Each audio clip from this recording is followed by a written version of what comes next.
Nosotros decimos que un activo digital es un activo que se crea, se almacena, se transfiere y en algunas ocasiones se elimina en una blockchain, ¿sí?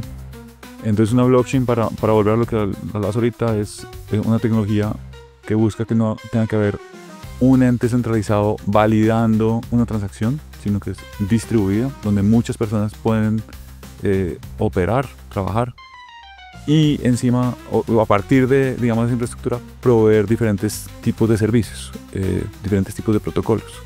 Entonces hay gente que tiene protocolos de préstamos, gente que tiene protocolos simplemente de transferencia de valor, de inversiones, pero que en esencia permite que tú puedas representar un activo y crearlo en la blockchain, almacenarlo en la blockchain, transferirlo o en algunas ocasiones, eliminarlo.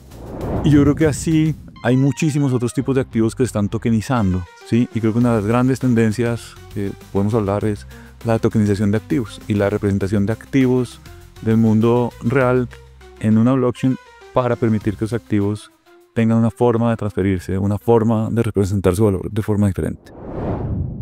The future of business, powered by tech. The future of business, powered by tech. The future of business, powered by tech. We think el futuro de los negocios con tecnología.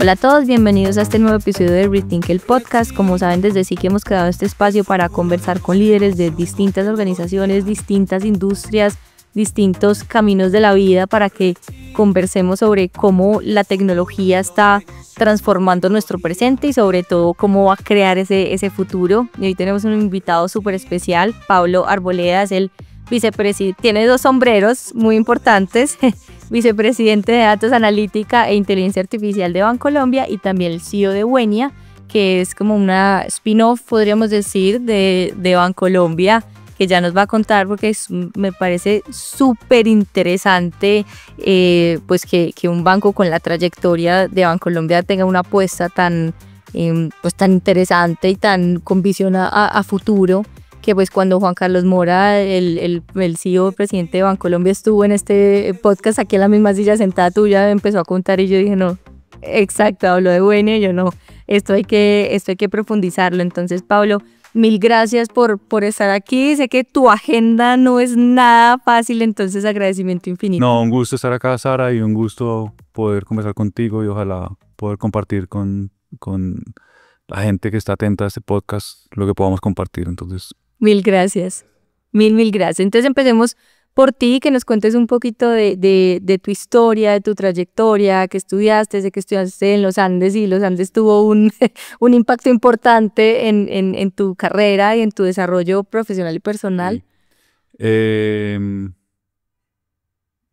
Sí, de mi carrera, pues Pablo, casado, 2 hijos, felizmente viviendo en Medellín hace muchos años, bogotano, estudié en los Andes, ingeniería industrial, hice muy rápido ahí mismo la especialización en finanzas de la universidad, y después me puse a trabajar en el sector financiero. Llegué muy rápido al Grupo Bancolombia y llevo mucho tiempo en el Grupo Bancolombia. Llevo 21 años, 22 años en el Grupo Bancolombia, feliz. Creo que es un sitio absolutamente maravilloso para trabajar porque permite, digamos, crear cosas. A mí eso me gusta mucho. Hice una primera parte de mi carrera haciendo gestión de riesgos. Me encanta hacer eso. Creo que la función de un banco en esencia es hacer una correcta gestión de riesgos. Después con el banco tuve la oportunidad de salir a estudiar. Y ahí obviamente venía el dilema de si hacer algo de profundizar o de hacer algo, digamos, que lo sacara uno un poquito de la zona de confort. Yo me fui por el segundo camino y estudié una cosa que normalmente no suena tan usual en un banco y es política pública. Wow, claro. ¿Y en dónde estudiaste? En The New School en Nueva York. Y yo buscaba eso como una atención, algo que me mostrara otras cosas. En sí mismo la universidad es una atención, es una universidad de artes liberales, de otro tipo de público, no es una escuela de management. Y esa atención generó que al volver, Sara, yo no tuviera muy claro qué quería hacer en la vida. Sabía que quería estar en el grupo, pero no tenía muy claro en qué función. Yo quiero este cargo, yo quiero esta otra cosa.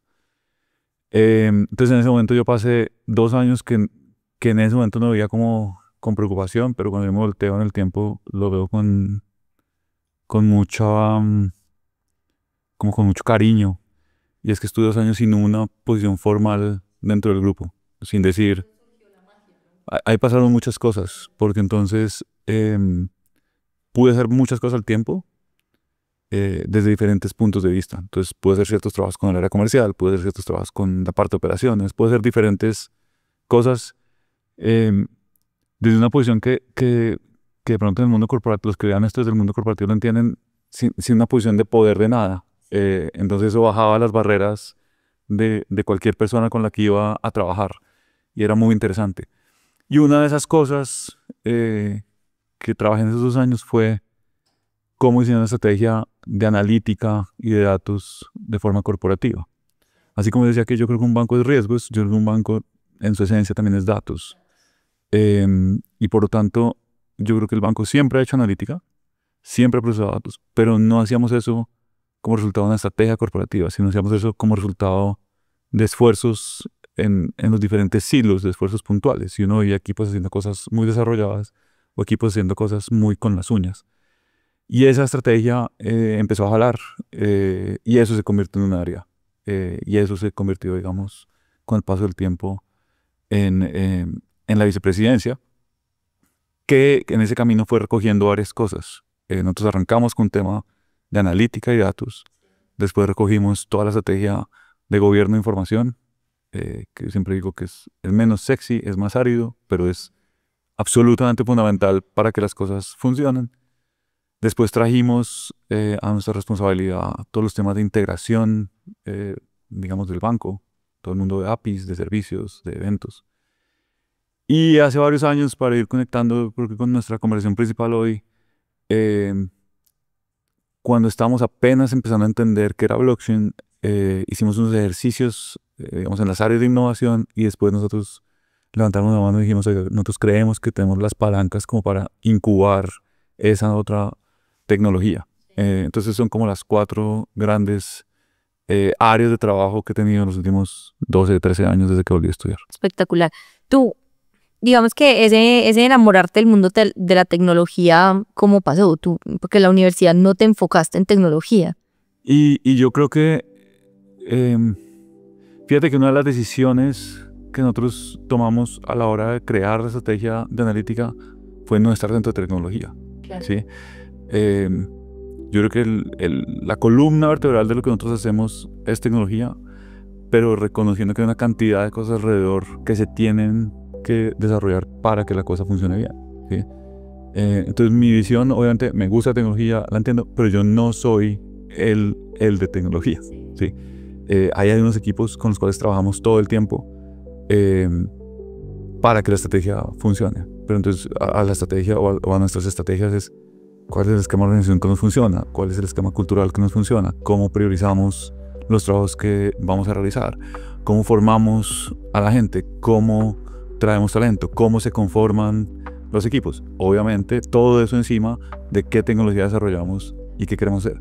Pero yo te diría que no es una visión meramente tecnológica, ¿sí? Si vas a ver los equipos, pues los equipos son 95% tecnología, pero yo creo que hay que llevar eso a unos niveles un poquito diferentes. Claro, es para servirle a la estrategia del negocio, que es un poco realmente pues nuestro enfoque con nuestros programas en ESI, que es crear ese mindset. Y de hecho lo decimos mucho, nosotros tenemos un programa de alta gerencia en donde pues formamos niveles unidos de las organizaciones de todo el país y siempre el mensaje es la transformación digital es un rol que no se puede delegar. O sea, usted como líder de negocio, es usted quien tiene que tener claro hacia dónde va, para qué la tecnología, no la tecnología per se. Exacto. Entonces eso, qué bonito porque esa visión completa. Dentro del grupo nos declaramos como equipos habilitadores, ¿sí? Nosotros habilitamos cosas para que otros equipos vengan y construyan. Pero en esa habilitación yo creo que no somos unos actores pasivos de la habilitación, sino también en el pensado de cómo resolver esos retos y cómo ayudar a los equipos a resolver. Yo por lo menos creo que tengo la fortuna de tener un trabajo que puedo saltar, o sea, de trabajar un rato con el equipo de fraude, a ir a trabajar un rato con el equipo de riesgos, después de volverse un rato a trabajar con el equipo de experiencia de cliente, en cómo les podemos ayudar a resolver sus retos. Que esos equipos a veces ven sus retos como cosas absolutamente individuales en su estilo, y cuando lo mira más transversal resulta que no, que son retos supremamente parecidos y que con unas mismas capacidades tú puedes ayudar a esos equipos a moverse. Espectacular. Vamos a pasar pronto a Wenia, Sí, pero antes de, como, claro, estamos hablando de inteligencia artificial, es No están los el cereales, ¿no? término de moda, Sí. entonces no podemos pasar por ahí por alto, pero un poco, ¿cuál es la apuesta del banco por la inteligencia artificial? ¿Qué quiere decir la inteligencia artificial en el ADN del banco hoy?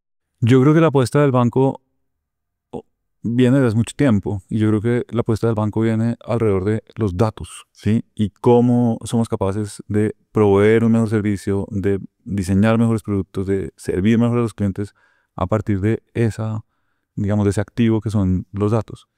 Yo personalmente veo la inteligencia artificial como parte de una línea continua entre lo que es analítica y visualización de datos, y después hablamos de Machine Learning, después hablamos de IA tradicional, y ahora hablamos de Gen AI, y ahora hablamos de IA generativa. IA, Agentic AI, perdón, pero yo creo que todo eso es una misma línea, que probablemente hay diferentes tipos de herramientas, Claro. diferentes tipos de datos con los que estás trabajando. Entonces yo creo que la apuesta del banco es toda. Nosotros hemos hecho, digamos, inteligencia artificial desde hace varios años, Machine Learning desde hace varios años. Obviamente la salida de Gen AI es un movimiento muy fuerte, porque yo creo que tiene unas características un poco diferentes. Uno, que pone la tecnología en la mano de cualquiera, ¿sí? Del consumidor.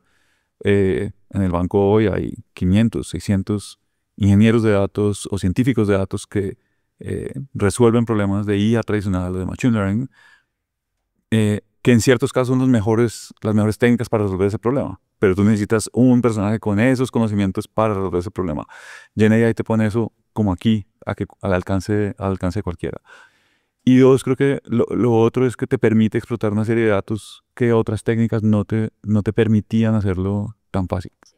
Entonces, en ese sentido, creo que la apuesta es siempre.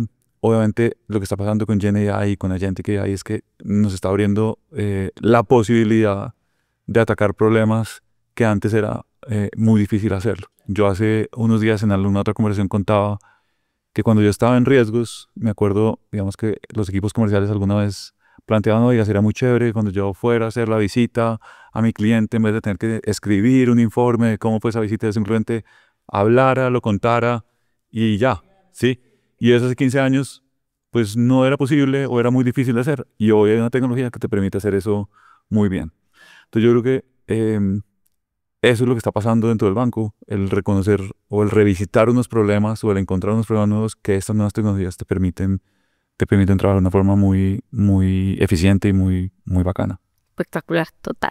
Entonces ahora sí, pasemos a Wenia. Pasemos a Wenia. ¿Qué es Wenia? ¿Cómo, mejor dicho, creo que pregunta importante. Primero, ¿qué es Wenia? Y después así una explicación super flash de qué es blockchain para quienes de pronto no entienden también la tecnología detrás de. Vamos a explicar eso a un nivel un poquito más. Sí, sí. ¿Qué es Wenia? Wenia es, toda la presento como la nueva compañía del grupo, la compañía de activos digitales del grupo. La semana pasada cumplimos un año de haber anunciado Wenia. Un año de muchas gracias. Un año, digamos, de muchos aprendizajes. Y, digamos, la forma de hacer de Wenia es cómo ayudar a nuestros clientes a conectar las finanzas tradicionales que todos conocemos con el mundo de activos digitales, ¿sí? El mundo de activos digitales existe, el mundo de activos digitales se ha venido desarrollando en los últimos 15 años de una forma supremamente poderosa, 15, 17 años. Pero claramente es un mundo que todavía es difícil para muchas personas ir y volver, que hay una gente que es unos grupos de personas que son muy expertos, que navegan muy bien el mundo de activos digitales, que cada vez le sacan más el jugo, pero probablemente la gran población, el ir sin alguien que los acompañe a veces puede ser difícil. Entonces lo que nosotros buscamos es cómo conectar esos dos mundos, cómo las personas que quieren entrar al mundo de activos digitales de una forma simple, segura, confiable, pero también los que quieren volver al mundo tradicional lo pueden hacer. Entonces nosotros declaramos a Buenia como un puente entre esas dos cosas, que probablemente en el tiempo, Sara, ese puente vaya desapareciendo porque esos dos mundos se van integrando y van siendo uno solo, y que va a ser, yo creo que la transformación, digamos, o una parte de la transformación que el mundo de las finanzas y el mundo, digamos, de cómo suplimos necesidades financieras va a ir teniendo en el tiempo. Buenia nace inicialmente para resolver ese problema para las personas naturales. Ahorita hablamos un poquito qué es lo que pueden hacer las personas hoy en Buenia, pero ya estamos empezando también a entender necesidades de las empresas y empezando a atender ciertas empresas. Entonces ese puente ya no es exclusivo para personas, sino también para empresas que quieren conocer y conectar los dos mundos. Y entonces, como para entender un poquito, ¿qué es un activo digital? Nosotros decimos que un activo digital es un activo que se crea, se almacena, se transfiere y en algunas ocasiones se elimina en una blockchain, ¿sí? Entonces una blockchain, para volver a lo que hablabas ahorita, es una tecnología que busca que no tenga que haber un ente centralizado validando una transacción, sino que es distribuida, donde muchas personas pueden operar, trabajar, y encima, o a partir de, digamos, esa infraestructura, proveer diferentes tipos de servicios, diferentes tipos de protocolos. Entonces, gente que tiene protocolos de préstamos, gente que tiene protocolos simplemente de transferencia de valor, de inversiones, pero que en esencia permite que tú puedas representar un activo y crearlo en la blockchain, almacenarlo en la blockchain, transferirlo o en algunas ocasiones, eliminarlo. Sí. Entonces, digamos que cuando pensamos en estos activos digitales o en blockchain, inmediatamente pues se nos vienen las criptos. Las palabras, ¿cierto? Bitcoin y Ether. Exacto, y Solana, Bitcoin, sí. De una, las criptos. ¿Cómo entendemos cuál es la diferencia? Yo creo que lo que ha ido pasando es que uno entiende, digamos, esas son las cripto, pues como nació esto, y es el tipo de activos que se le vienen a la cabeza, y entonces cuando uno habla de Bitcoin y dice, bueno, ya está en 102.000, 103.000 que anda por estos días, y valía hace unos meses la mitad, y hace 10 años no valía nada. Creo que esa es como la imagen que uno se queda de activos digitales, pero lo que ha venido pasando es que esa tecnología ha venido madurando, ¿sí? Y hoy probablemente lo que es más fácil de entender para las personas, creemos nosotros, son las stablecoins. Entonces las stablecoins es un activo digital que se crea, se almacena, se transfiere en una blockchain, pero que representa un activo que todos conocemos con mucho más tranquilidad. Entonces un stablecoin contra $1, bueno, yo entiendo que es $1. Y entonces lo que hay que fijarse ahí es, bueno, ¿cuál es el diseño de este stablecoin para saber si el respaldo de este stablecoin efectivamente es $1 o no es $1? O un stablecoin contra el peso colombiano, que es parte de la propuesta de valor de Buenia, que se llama el COPW. Entonces nosotros emitimos un COPW respaldado uno a uno por un patrimonio autónomo en una fiduciaria que le debe dar la tranquilidad a las personas que puede trabajar con su COPW y que si en algún momento quiere vender el COPW, hay algo que lo respalda para entregarle su peso. Y yo creo que así hay muchísimos otros tipos de activos que se están tokenizando, ¿sí? Y creo que una de las grandes tendencias podemos hablar es la tokenización de activos y la representación de activos del mundo real en una blockchain para permitir que esos activos tengan una forma de transferirse, una forma de representar su valor de forma diferente. Y es más seguro, o mejor dicho, o sea, yo porque como persona natural pues decidiría irme por la COPW versus, no sé, invertir en algo diferente o tener mis activos de una manera más tradicional. Yo creo, por ejemplo, COPW hoy es un stablecoin muy de, digamos, de uso transaccional en un movimiento más grande, ¿sí? Yo creo que los stablecoins hoy que están teniendo otro tipo de utilidad son los stablecoins principalmente contra el dólar, que representan una moneda más dura, ¿sí? ¿Por qué tiene sentido un stablecoin, por ejemplo, contra el dólar y qué es lo que ha venido pasando?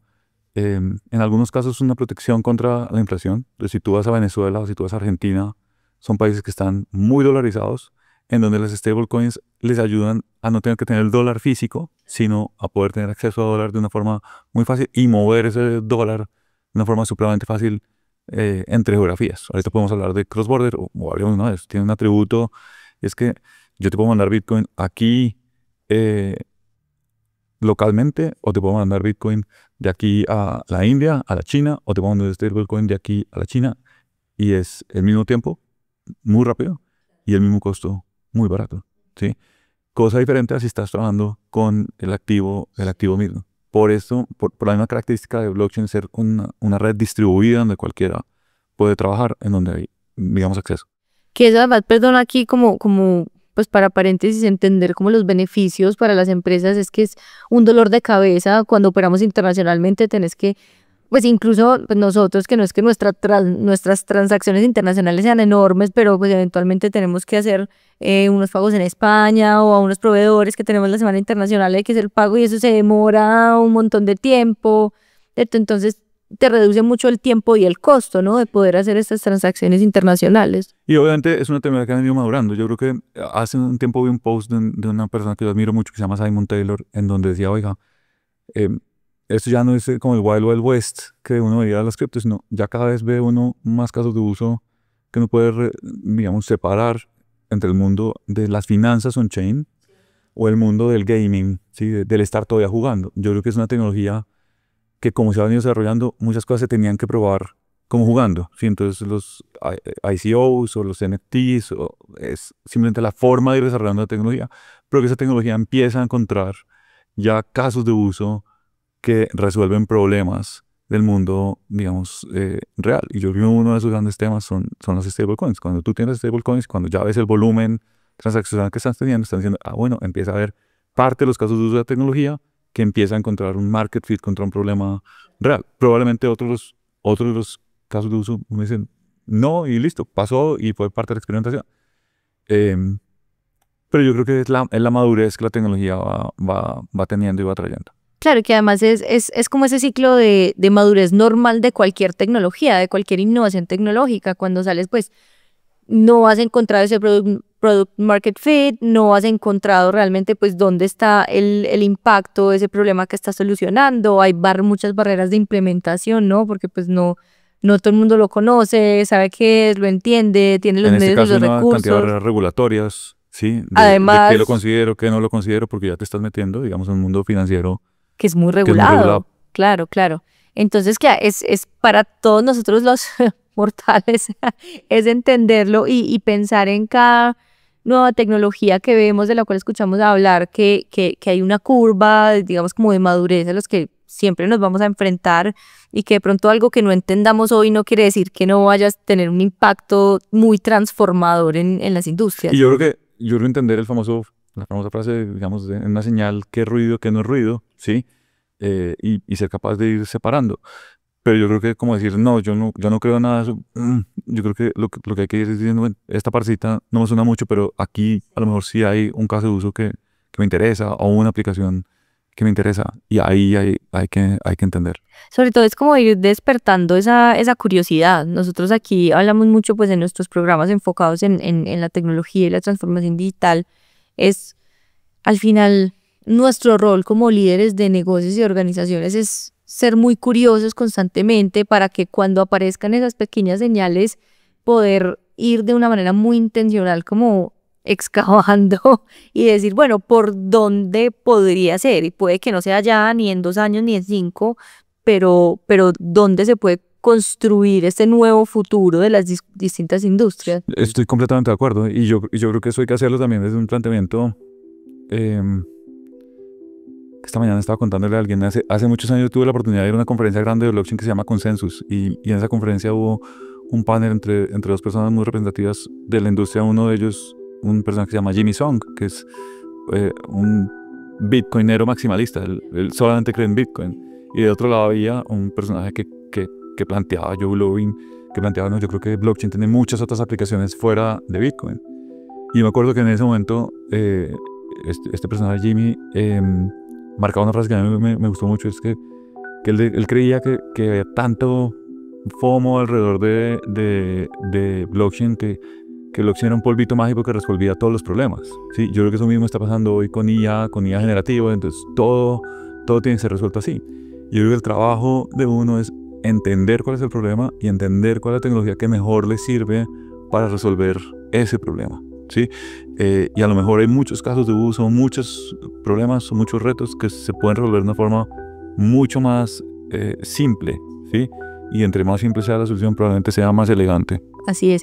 Y ahí es como volver un poquito a lo que conversábamos hace unos minutos, es no obsesionarnos como con una tecnología, sino entenderla como una palanca, como un habilitador de la estrategia. O sea, al final mi objetivo de negocio puede seguir siendo el mismo, el problema que yo quiero solucionar en la sociedad puede seguir siendo el mismo, es más bien entender cómo la tecnología, la que hay hoy y hacia dónde se puede ir desarrollando, puede ir ayudándome a solucionar ese problema.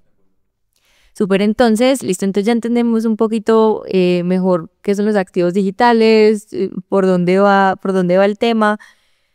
¿Cuáles han sido las barreras más grandes que te has encontrado en ese rol de CEO de una spin-off de un banco legacy, ¿cierto? Con todo lo que significa, pero digamos, trayendo como esta propuesta disruptiva que habla un lenguaje que cada vez más, pero que igual poca gente puede conocer.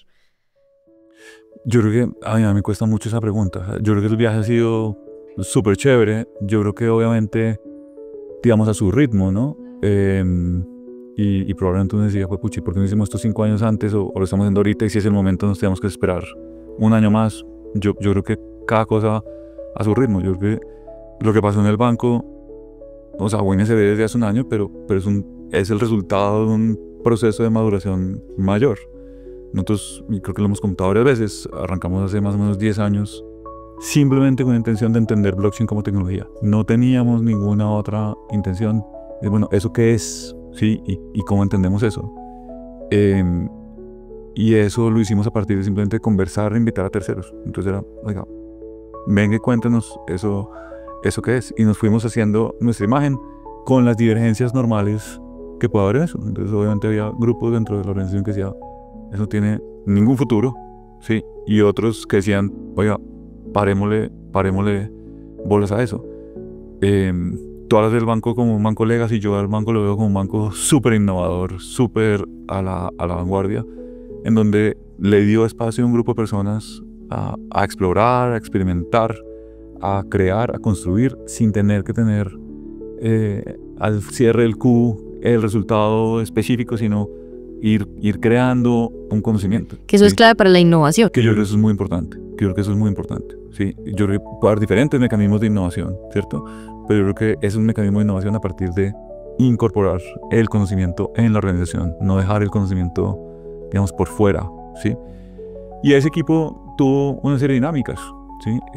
Y probó muchas cosas, pero yo creo que esa incorporación del conocimiento permitió que en un momento del tiempo pudiéramos evaluar varias señales del mercado y decir, uy, compadre, aquí hay que hacer algo. Aquí está pasando algo más de lo que nosotros estábamos viendo. Y yo te voy a dar, digamos, un par de ejemplos. Y es, el presidente Bukele declara en El Salvador Bitcoin moneda de curso legal. Sí. El grupo tiene el Banco Agrícola en El Salvador, que es un banco absolutamente espectacular. Y ese banco en un periodo de 2 o 3 meses tenía que ser capaz de recibir el pago por una tarjeta de crédito o el pago de una hipoteca o el pago de un préstamo en Bitcoin, ¿sí? Entonces, ¿qué pasó ahí? Un grupo muy pequeño de personas que estaban desarrollando un conocimiento apoyó al Banco Agrícola, le transmitió un conocimiento y fuimos capaces de hacerlo en compañía de un tercero. Cuando nosotros trabajamos con ese tercero, hicimos una integración y funcionó. Y eso entonces nosotros dijimos, pucha, esto, si es así de fácil, quiere decir que ha madurado mucho más la tecnología de lo que nosotros estábamos viendo. Y señales como esas, yo creo que son fáciles de ver si tú has venido generando un conocimiento. Si tú no tienes ese conocimiento, probablemente te pasa por un lado, te pasa por el otro y no las ves. Entonces yo creo que no ha habido un momento que yo dijera difícil. Obviamente hay un proceso colectivo de entendimiento, ¿sí? Hay unos grupos más escépticos que otros, pero yo creo que es una decisión de explorar y de probar. Claro, y es también de educar al mercado, ¿no? También de educar al mercado. ¿Cómo, entonces, para mí como persona natural, yo quiero meterme, exacto? conversión natural es, entras al App Store, al Google Store, bajas Wenia, pasas por un proceso, digamos, de vinculación, un proceso de vinculación exigente. Ahorita podemos hablar de eso, pero Wenia es una entidad regulada. Muchas de las plataformas no son reguladas. Nosotros decidimos ir por un camino de estar regulados, no en Colombia, porque no hay una regulación clara todavía aquí, pero sí por fuera, porque creemos que es un mercado que obviamente necesita confianza y que la gente necesita saber que hay plataformas que están vigiladas, que están tratando de tener los más altos estándares para prestar un servicio seguro, simple, confiable. Entonces tú descargas Wenia, te registras en Wenia y lo primero que puedes hacer es comprar CopW. Cuando compras CopW, lo puedes hacer en dos mecanismos, directamente de una cuenta bancaria o Bancolombia Nequi, estamos habilitando otros, o por medio de una tarjeta de crédito o débito de cualquier banco. Si compras desde tu cuenta bancaria directamente, es cero costo. Entonces, si tú tenías 1.000 pesos y compraste 1.000 CopW, tienes 1.000 CopW, ¿sí? Si compraste una tarjeta de crédito, pasas por una pasarela y hay una pequeña comisión del costo de la transacción. Ya teniendo CopW, puedes intercambiar por cualquiera otro de los activos digitales que tenemos listados. Entonces puedes ir a Bitcoin, o puedes ir a Ether, puedes ir a Solana, puedes ir a XRP, puedes ir a USDC. Entonces si quieres tener dólares, pues ya puedes tener dólares. Ya no necesitas tener $5.000 o $1.000, puedes tener 10.000 pesos en dólares, ¿sí? O puedes ir a euros. Puedes convertir lo que quieras. Puedes desde esos activos enviar tus activos a cualquier otra plataforma. Entonces si tienes una amiga, no sé, en Estados Unidos que esté utilizando Robinhood, o que esté utilizando Coinbase, o en España que esté utilizando Bit2Me, puedes mandar esos activos digitales en un tiempo muy eficiente y a un costo muy eficiente. Y puedes hacer lo contrario, puedes recibir activos digitales de otras plataformas. Ahí hemos venido habilitando diferentes redes. Nosotros arrancamos inicialmente con Polygon y obviamente Bitcoin, pero hemos ido habilitando otras redes para que la gente pueda estar, digamos, lo más conectada con las diferentes aplicaciones que quiera utilizar. Y finalmente puedes vender, ¿sí? Entonces, si tú tienes tus activos y dices, bueno, yo quiero salir de esta posición, los conviertes a CopW y vendes tus CopW. La venta no es en un ratico, no es en un día, sino inmediatamente tú das clic, inmediatamente tienes tus pesos en tu cuenta. Así como inmediatamente cuando compras tienes tus CopW en Wenia. ¿Qué ha venido pasando? En noviembre sacamos la Wenia Card, que es una tarjeta digital, desde la cual tú puedes usar tus activos digitales en cualquier punto físico o online que te reciba una tarjeta Mastercard. Entonces, la idea de realmente pagar un café con lo que tengas, con dólares o con pesos, lo puedes hacer poniendo tu celular. Si estás en Colombia, estás pagando con CopW, es cero costo. La emisión, no hay cuota de manejo, pero incluso la transacción es cero costo. Si estás por fuera de Colombia, estás pagando con dólares digitales o con euros, es cero costo. Si estás pagando con Solana, si estás pagando con Bitcoin, si estás pagando con esos activos, está el costo de la conversión, porque al merchant nosotros le entregamos o pesos, o le entregamos dólares, o le entregamos euros. Entonces sí existe un pequeño costo de la conversión. Yo creo que es muy importante contarle a las personas que uno a veces se hace la imagen de que cuando estoy en este tipo de activos tengo que tener $103.000 para comprar Bitcoin, y eso no es así.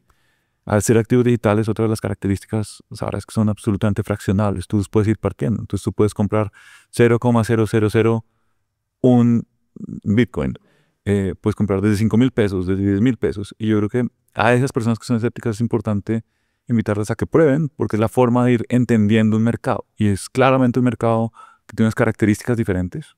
Yo creo que la mayor característica en temas de inversión es una característica de volatilidad, que si uno no la entiende y no la vive un poquito, pues le va a poder costar bastante decir, vaya, voy menos tanto hoy, pero de pronto mañana voy más tanto. Y eso hay que entenderlo, eso hay con que sentirlo.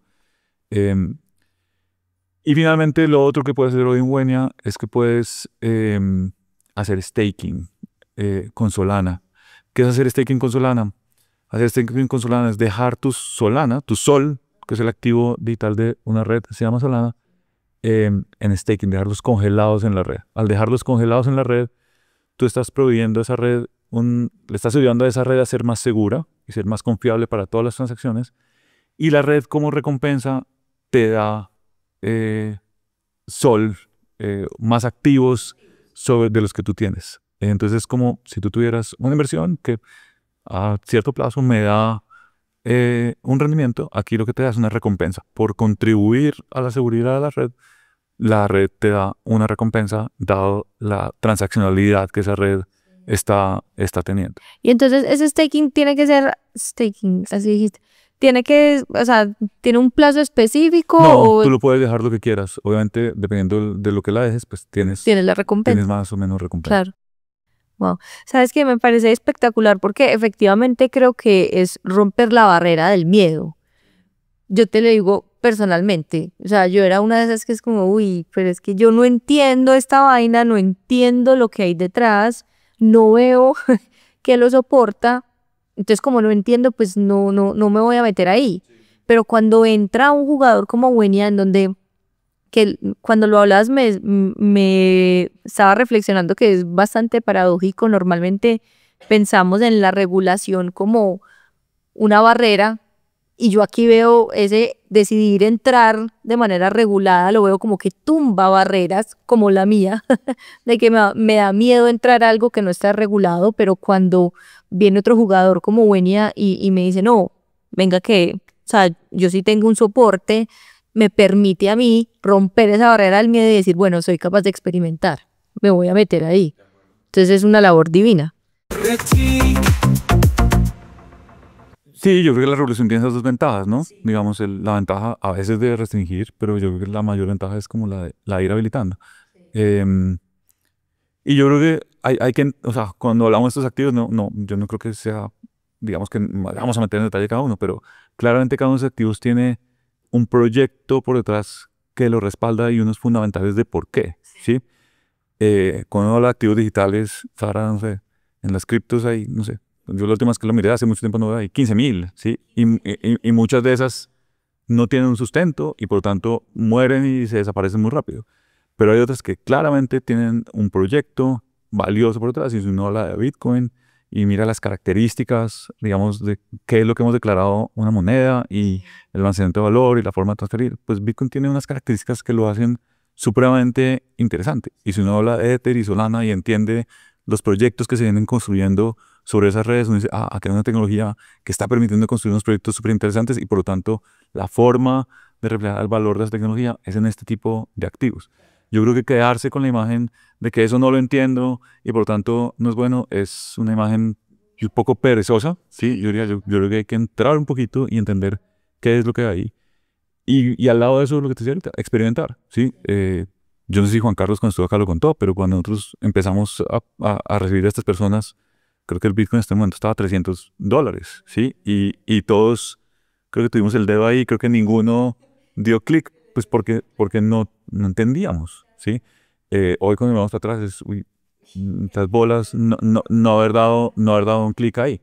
Entonces yo creo que son las dos cosas, como el interesarse, algo está pasando, algo hay ahí, algo tengo que entender y darse el chance de, digamos, de probar y de sentir un poco el mercado. Curiosidad y experimentación. Sí.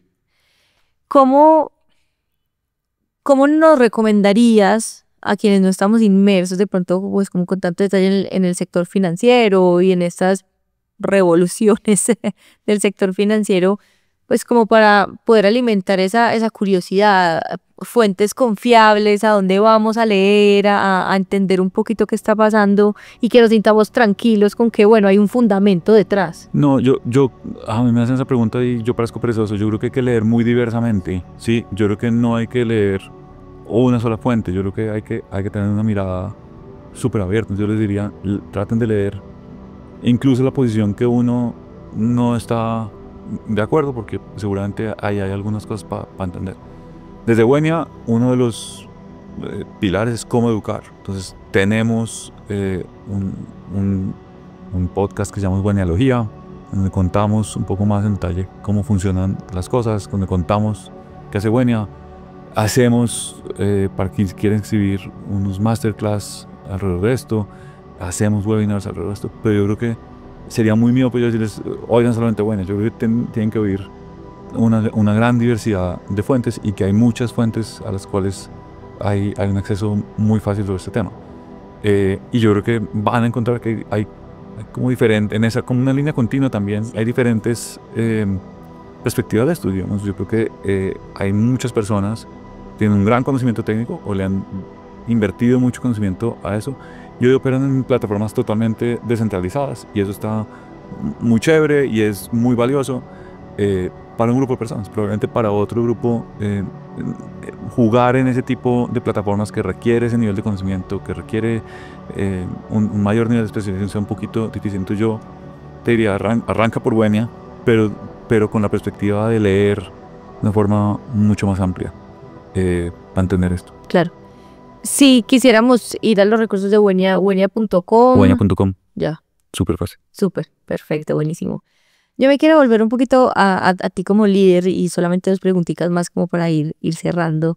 ¿Qué ha representado para ti como líder estar en un proyecto de estos? ¿Qué has aprendido? ¿Cómo te ha retado?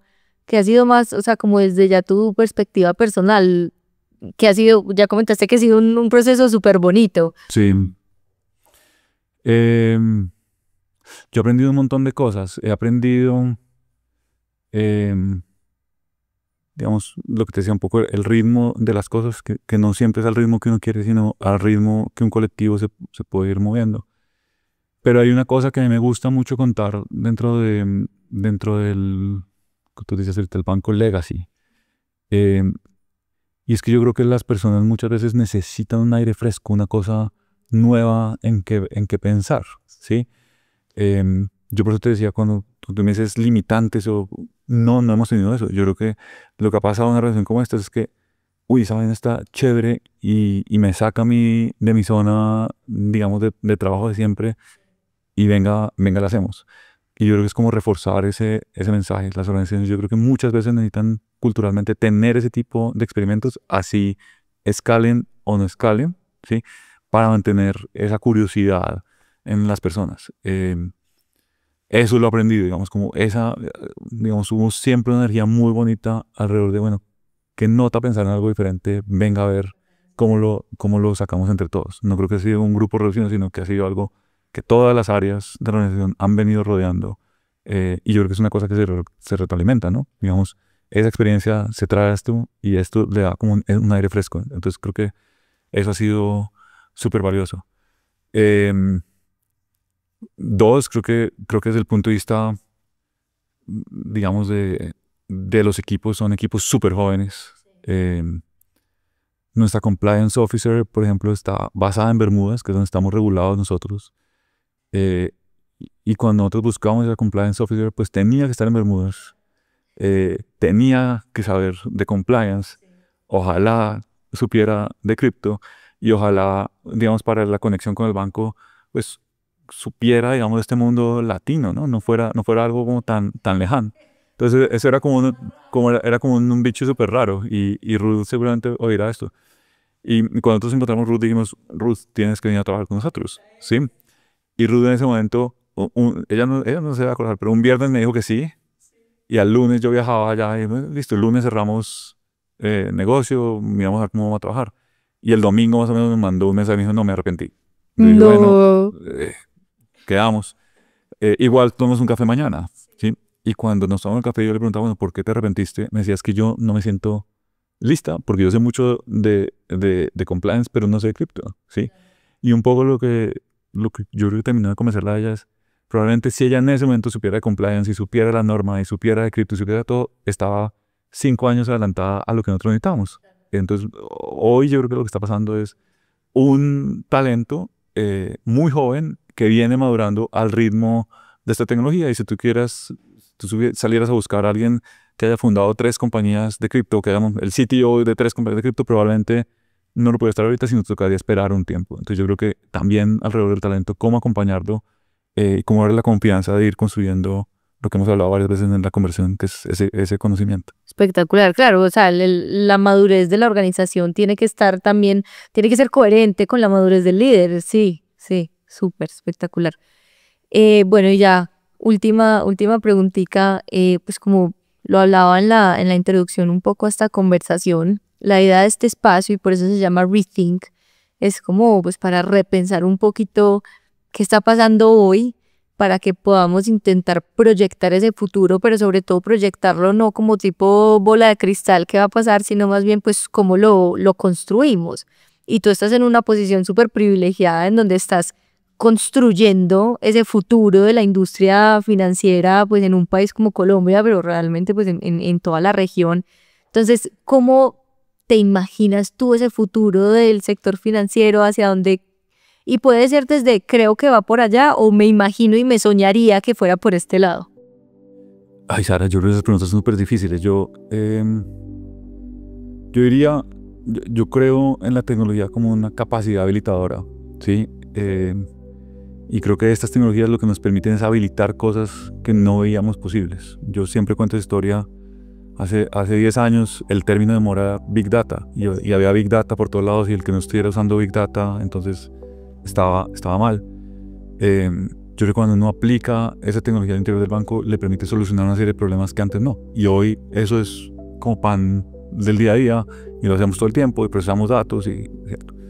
Yo creo que en un tiempo vamos a hablar de activos digitales y blockchain como una cosa que la gente ni siquiera tiene que entender que atrás hay blockchain. Sí, yo no creo que cuando una persona esté operando con el banco se pregunte si atrás hay una base de datos Postgres o hay un SQL o hay un DB2, no se preocupa de eso, sino el tipo de servicio.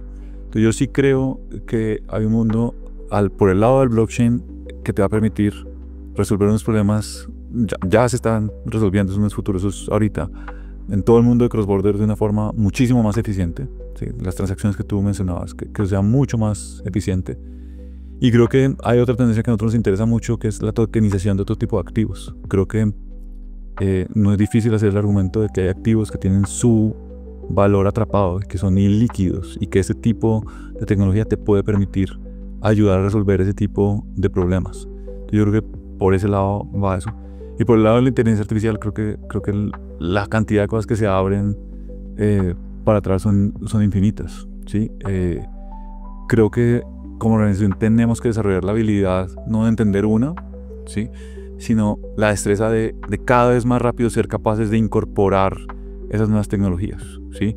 Que ya no me tome un año en entenderlo, de incorporarlo, sino que sea mucho más ágil. Y eso es un músculo, una destreza que como organización se tiene que hacer.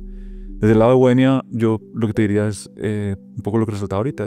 Ya no va a ser solamente un enfoque a personas naturales, sino también estamos empezando a trabajar con empresas que están queriendo trabajar sus flujos cross-border o empresas que están diciendo, oiga, yo quiero empezar a invertir este tipo de activos y quiero empezar a entender la ventaja que me pueden dar. Y yo creo que a partir de esa interacción lo único que puede pasar es que salgan más ideas y más necesidades de cómo les podemos ayudar a hacer su operación, su negocio más sostenible y más rentable. Súper. Pablo, muchas gracias, muy generoso con tu tiempo, con tu experiencia, tu conocimiento. De verdad que creo que es una conversación que nos ilumina a muchos que, pues como te digo, de pronto no somos expertos en el tema, pero sí tenemos mucha curiosidad de entenderlo, de saber cómo nos vamos comiendo el elefante de a pedacitos. Entonces, espectacular. Yo puedo hacer una última cuña. Pero claro. Estamos en el SIC y es lo otro que quisiera decir es hablar un poquito del talento, y es talento colombiano, y entonces una vez dice eso, todo tiene que, yo creo que cada vez la tecnología está más disponible para todo el mundo, probablemente no en su génesis, en su origen, pero después en el uso sí, y yo creo que para todos los que dan, Colombia tiene una cantidad de talento súper potente, ¿sí? Y que hay que darles, esa es la avenida de crecimiento para que ese talento pueda ser aprovechado. Qué pena la metida de cuchara ahí al final. No, o sea, fundamental, muchas gracias, creo que es un regalo también para todos, porque constantemente estamos pensando en eso, ¿no? En cómo impulsamos nuestra sociedad, en cómo impulsamos nuestro talento, y son este tipo de iniciativas las que, o sea, confíen en lo que estamos haciendo, que además estamos haciendo cosas muy en la vanguardia, o sea, yo he escuchado de muy pocos bancos como Bancolombia, con esa rigurosidad, con la confianza que nos entrega a todos, pues apostando por proyectos así. Entonces creo que es muy bonito que nos apropiemos también nosotros de este tipo de proyectos y de talento. Pablo, de verdad que mil gracias por acompañarnos, por estar aquí. Un gusto. Retic, el futuro de los negocios con tecnología.